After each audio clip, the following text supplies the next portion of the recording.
कि जिस भी कामयाब व्यक्तित्व का, महापुरुष का योगदान चाहे आजादी में हो या सामाजिक परिवर्तन में हो, मैक्सिमम वो वकील रहे हैं। ये भी एक बहुत शानदार बात जो है हिस्टोरिकल हमारे सामने।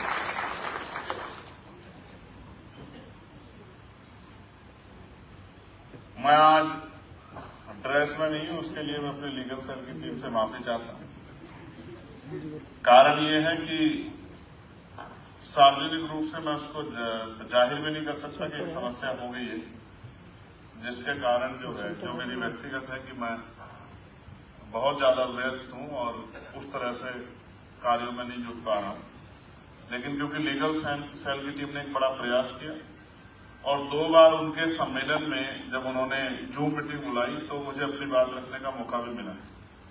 उसमें हमारी बहुत सारी अधिवक्ता बहनों ने भी भाग लिया और वो आज यहाँ मौजूद भी हैं। और एक हमारी अधिवक्ता बहन जो सोनभद्र से चल के आई। सोनभद्रा मतलब आप समझिए ये है झारखंड का बॉर्डर। हाँ, सोनभद्रा झारखंड को टच करता है। आसमा उनका नाम है। मैं ऐसी वीरांगना अपनी बहन को बहुत बहुत साधुवाद, आभार प्रकट करता हूं। प्यारे साथियों, एक लंबी लिस्ट है, उसको पढ़ने से पहले मैं कुछ बताना चाहता हूं। ये साल था 2022 का। 10 मार्च को रिजल्ट आया था उत्तर प्रदेश के चुनाव, उत्तराखंड के, पंजाब के चुनाव। और क्योंकि हमने उत्तराखंड और उत्तर प्रदेश में बहुत मेहनत की थी तो हमें लग रहा था कि रिजल्ट हमारे फेवर में आएगा, इसलिए बड़े उत्साहित थे। और मैं खुद भी इलेक्शन लड़ा था उत्तर प्रदेश के मुख्यमंत्री के खिलाफ। मैं खुद भी गोरखपुर में जाके इलेक्शन लड़ा था। तो मुझे विश्वास था कि नाइंसाफी के खिलाफ वहां के जनता जो पीड़ित है, जो चाहती है कोई आके उनकी आवाज उठाए, वो मेरा साथ देंगे। और उम्मीद थी उत्तराखंड में भी 3 सीटें हमारी बहुत महत्वपूर्ण थी, जिन पर हमें उम्मीद थी कि उन सीटों को हम जीत जाएंगे।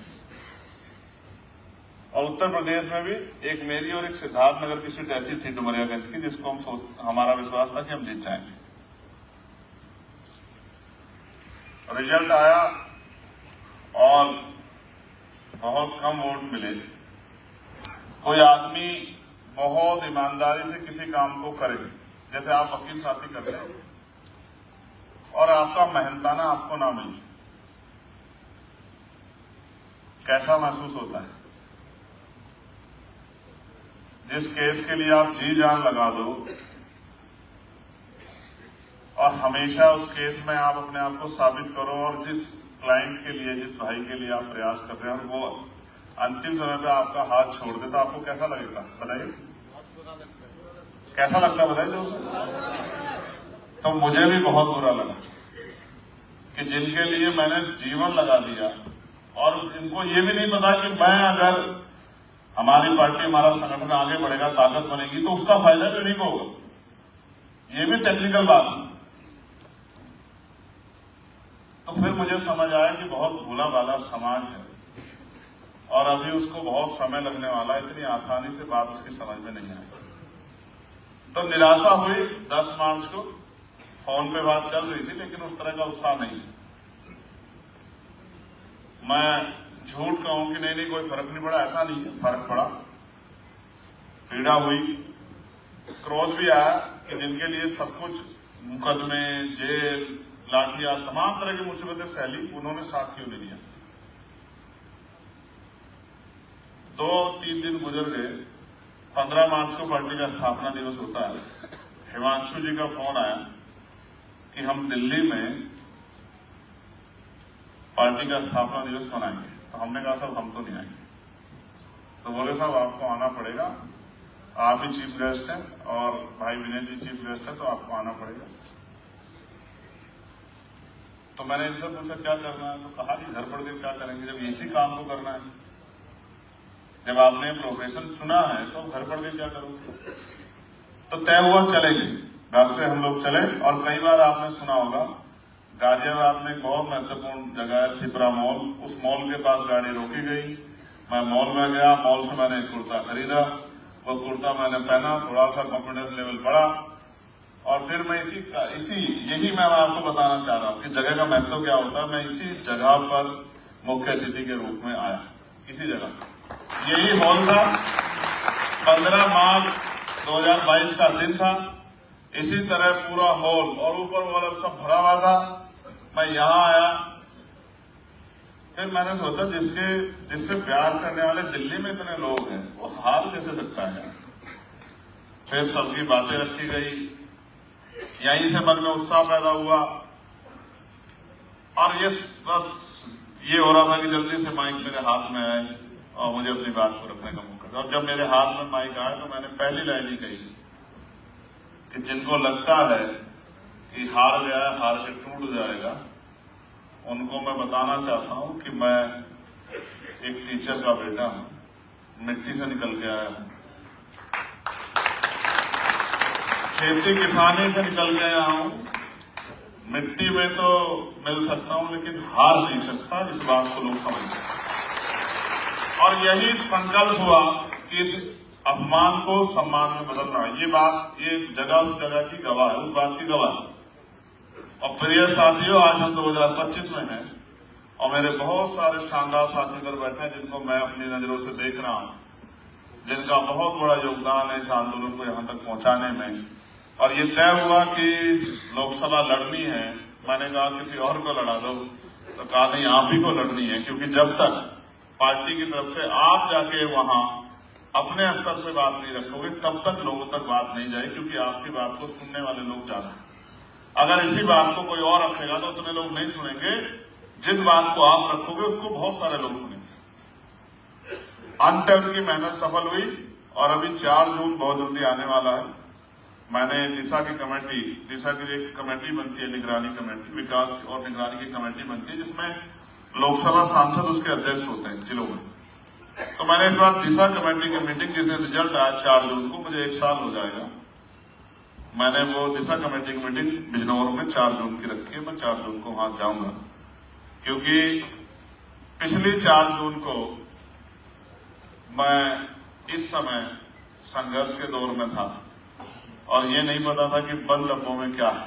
लेकिन क्योंकि जिस तरह की मेहनत की थी और आप लीगल सेल के साथियों ने, तमाम साथियों ने वहां जाके मेहनत की, हर आदमी ने अपना योगदान दिया, ये विश्वास था कि इन सबकी मेहनत विफल नहीं जाएगी।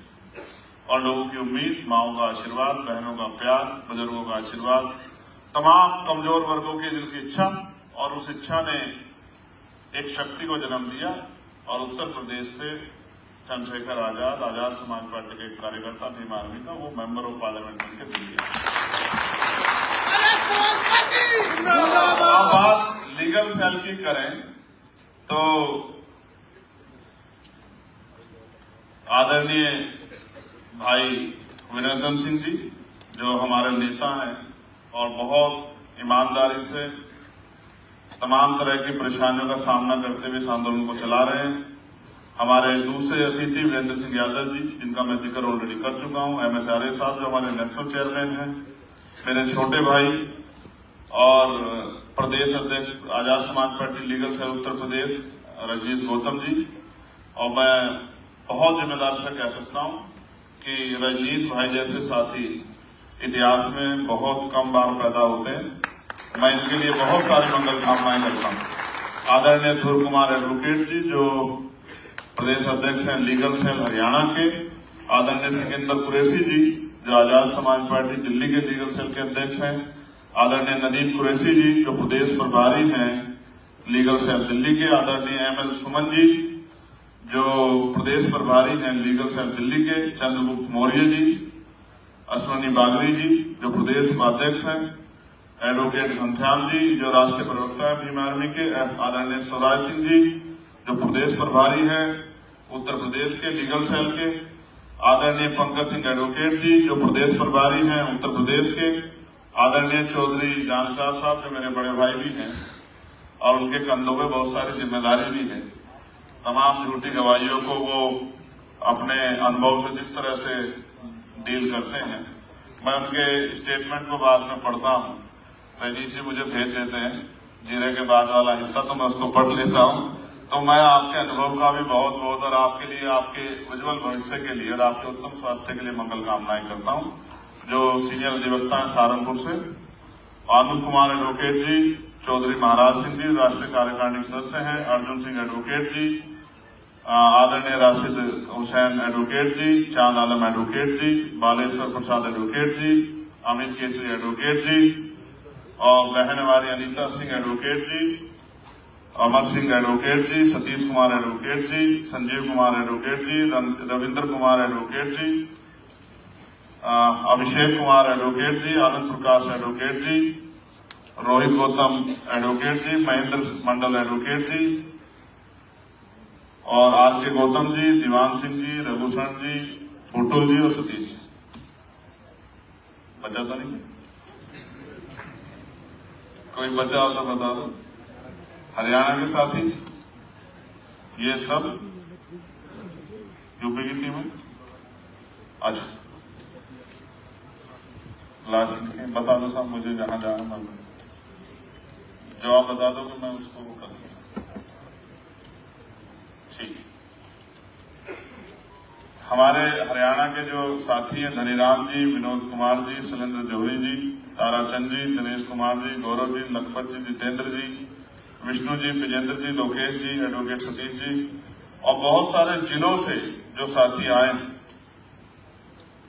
मंडलों से, जैसे मुरादाबाद है और सहारनपुर है, अमरोहा है, उसके साथ साथ जौनपुर है, आगरा है, बरेली है, हापुड़ है, मुजफ्फरनगर है, अयोध्या है, लखनऊ है, अम्बेडकर नगर है, मथुरा है, बाराबंकी है, उन्नाव है, बुलंदशहर है, महाराष्ट्र से एडवोकेट नितिन सतपुते जी यहाँ हैं, और भी कई सारे साथी महाराष्ट्र से एडवोकेट दीपक जी, दिलीप जी, भूषण जी, किशोर जी, और दिल्ली से प्रदीप डागर जी, प्रकाश यादव जी, विष्णु कुमार जी, राजस्थान से भी साथी आए हैं। मैं उन सब साथियों का आभार प्रकट करता हूं। अब कुछ जो है आपसे बातें हो जाए। मैं जब अभी आपसे आपके कार्यक्रम में आया था तो बाबा साहब के क्या विचार हैं वकीलों पे वो पढ़ रहा था।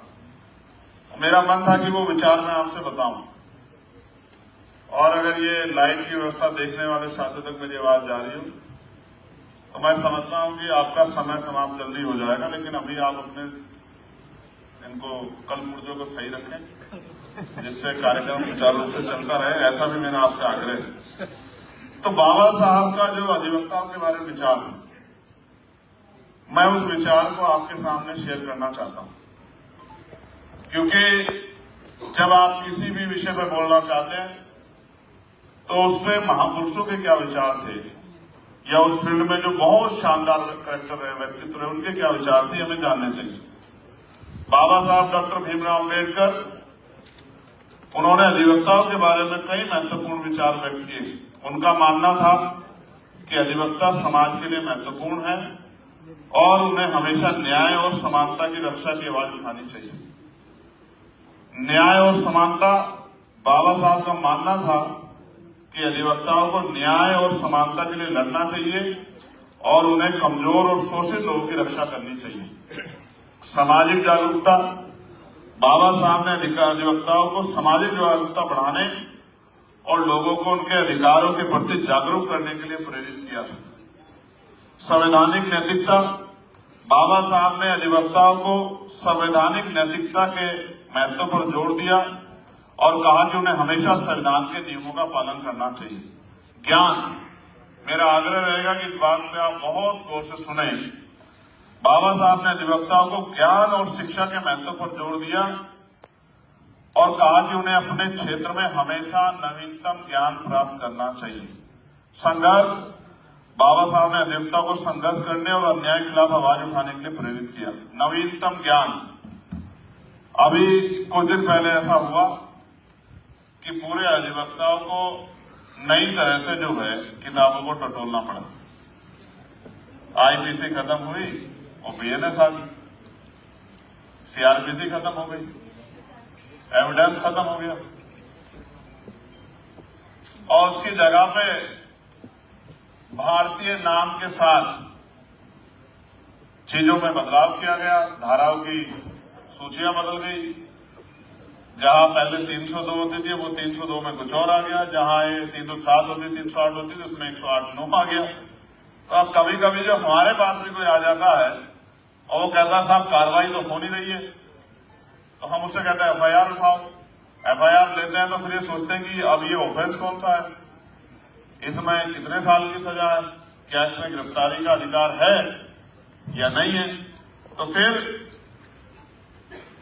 उसकी जानकारी हासिल करते हैं तो अपने जो साथ पुलिस के साथी हैं उनसे कहते हैं कि भाई जरा नेट में चेक करना कि ये आईपीसी, ये बीएनएस कौन सी आईपीसी को करती है और पूर्व में कौन सी आईपीसी थी।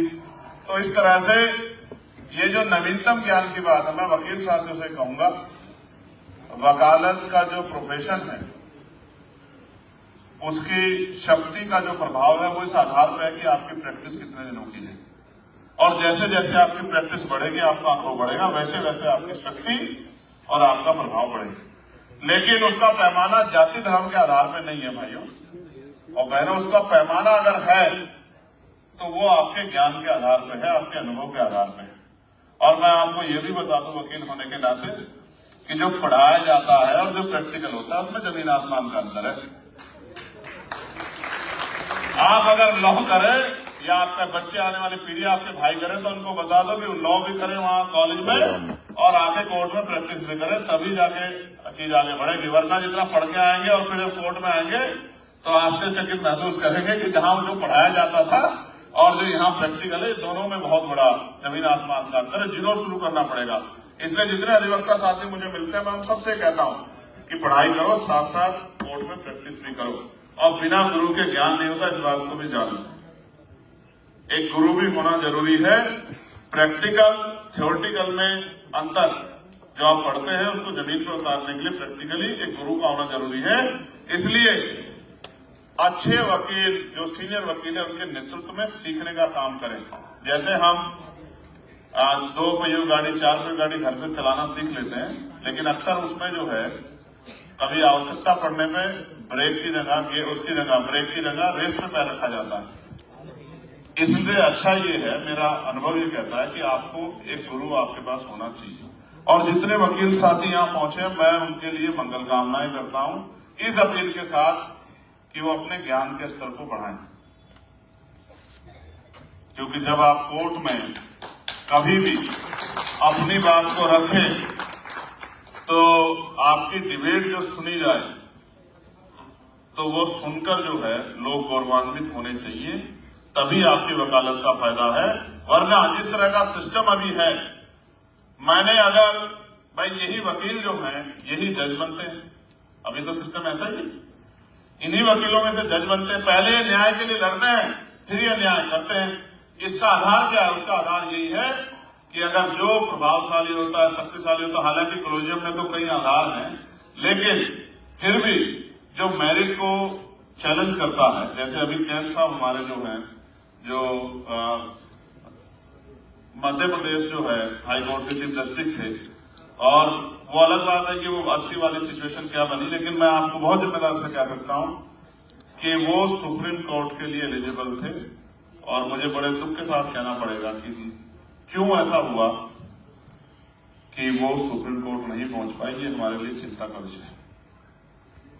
नीचे से, क्योंकि एचएस यूपी में तो हो नहीं रहा, बहुत मुश्किल हो रहा है, तो नीचे से आदमी आता है पीसीएसजे के थ्रू और उसको हाईकोर्ट जाने में इतना समय लगता है। इसलिए मैंने न्यायमूर्ति जी से कहा कि भाई आपका संघर्ष बहुत सारे वकीलों को प्रेरणा देगा कि इनको किस तरह काम करना चाहिए। और मैं फिर एक बार आपको ये भी बता दूं कि वकालत सिर्फ एक प्रोफेशन नहीं है रोजगार का, इस काले कोट के ऊपर जिम्मेदारी भी बहुत है।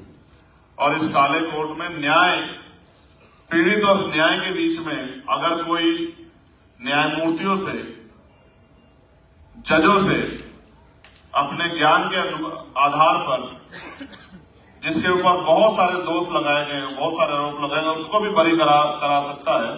तो ये उसका अनुभव, उसका संघर्ष ही है। ये आसान काम नहीं है, ये बहुत शानदार काम है। बस इसको ज्ञान के साथ आगे बढ़ाना है। कई सारी मांगे मेरे सामने रखी हैं।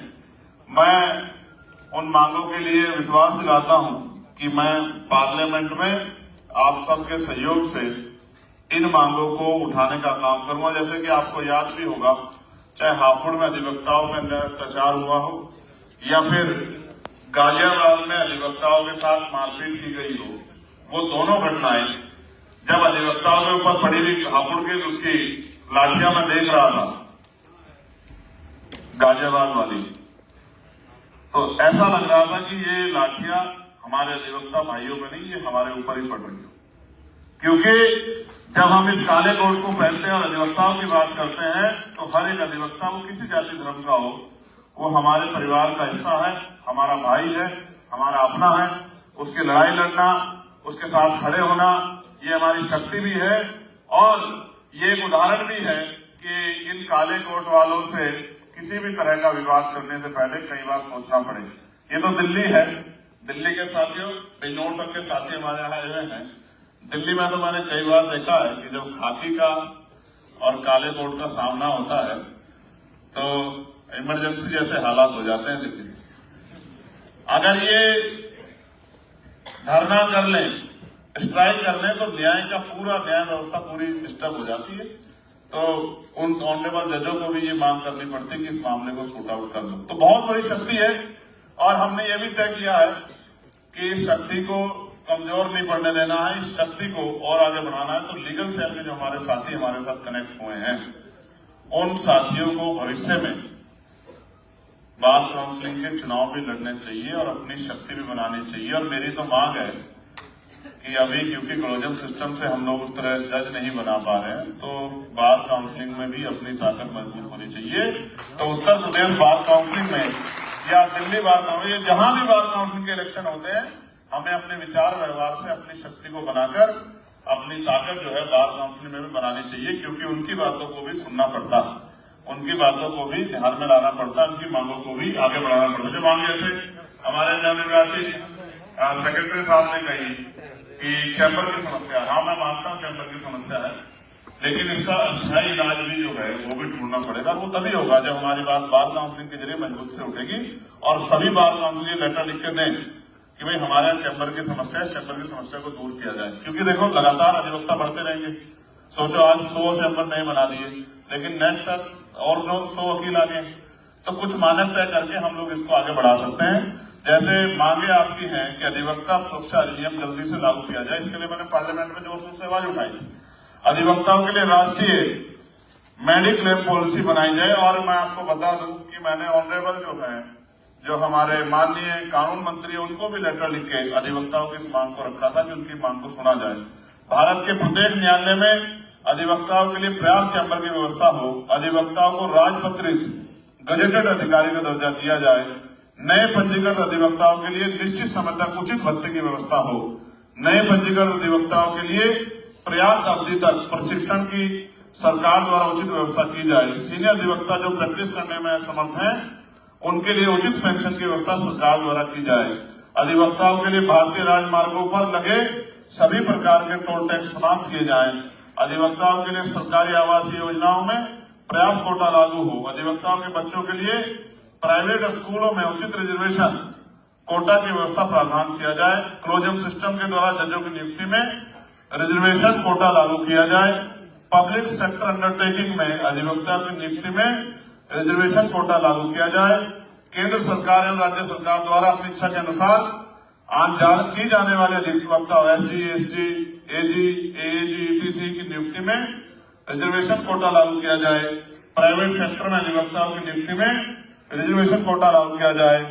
माननीय न्यायालय द्वारा की जाने वाली रिसीवर, लोकल कमिश्नर एवं लीगल सर्विस अथॉरिटी इत्यादि में पर्याप्त रिजर्वेशन कोटा लागू किया जाए। SC/ST एक्ट के अंतर्गत दंड मुकदमों में स्पेशल पब्लिक प्रोसिक्यूटर, सरकारी वकील की नियुक्ति शासक शिकायतकर्ता की इच्छा के अनुसार की जाने की अनिवार्य व्यवस्था होनी चाहिए। और भारतीय न्यायिक सेवा आयोग की स्थापना न्यायिक सेवाओं के लिए वार्षिक परीक्षा प्रारंभ की जाए जिस प्रकार यूपीएससी परीक्षा ली जाती है। ये 17 मांगे आपकी हैं।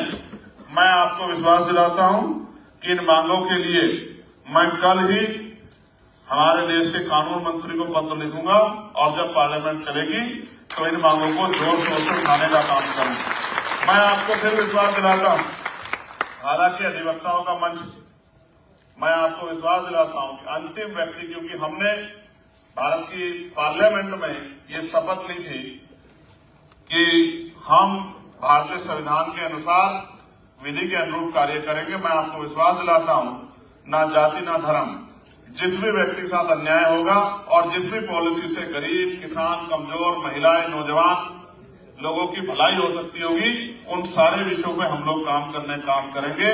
कभी आपको निराश नहीं करेंगे।